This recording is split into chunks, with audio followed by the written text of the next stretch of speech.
अरे पानवा ऐसन मैया मोरा पातर हो बाड़ी, फूलवा ऐसन मैया मोरा सुंदर हो बाड़ी।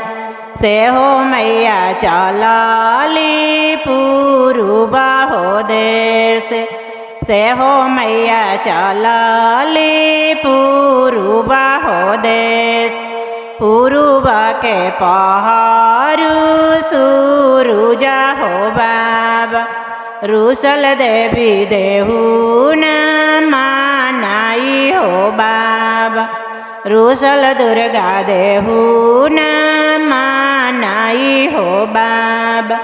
पानवा ऐसन मैया मोरा पातर हो बाड़ी, फूलवा ऐसन मैया मोरा सुंदर हो बाड़ी।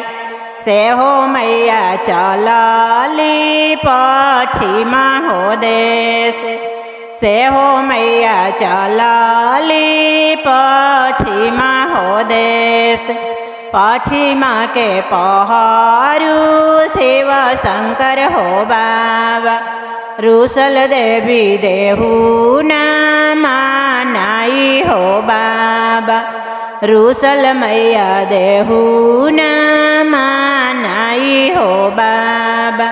पानवा ऐसन मैया मोरा पातर हो बाड़ी, फूलवा ऐसन मैया मोरा सुंदर हो बाड़ी। से हो मैया चलली उतारा हो देश, से हो मैया चलली उतारा हो देश। उतर के पहारू बारहमा हो बाबा, उतर के पहारू बारहमा हो बाबा। रुसल देवी देहू न मानाई हो बाबा, रुसल चंडी देहू न मानाई हो बाबा। पानवा ऐसन मैया मोरा पातर हो बाड़ी, फूलवा ऐसन मैया मोरा सुंदर हो बाड़ी।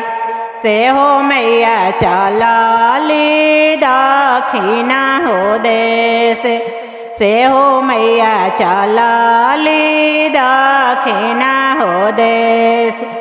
दक्षिण के पहारू महावीर हो बाबा, दक्षिण के पहारू महावीर हो बाबा।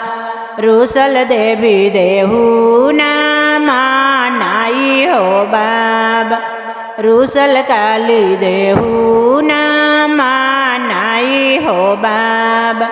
पानवा ऐसन मैया मोरा पातर हो बाड़ी, फूलवा ऐसन मैया मोरा सुंदर हो बाड़ी।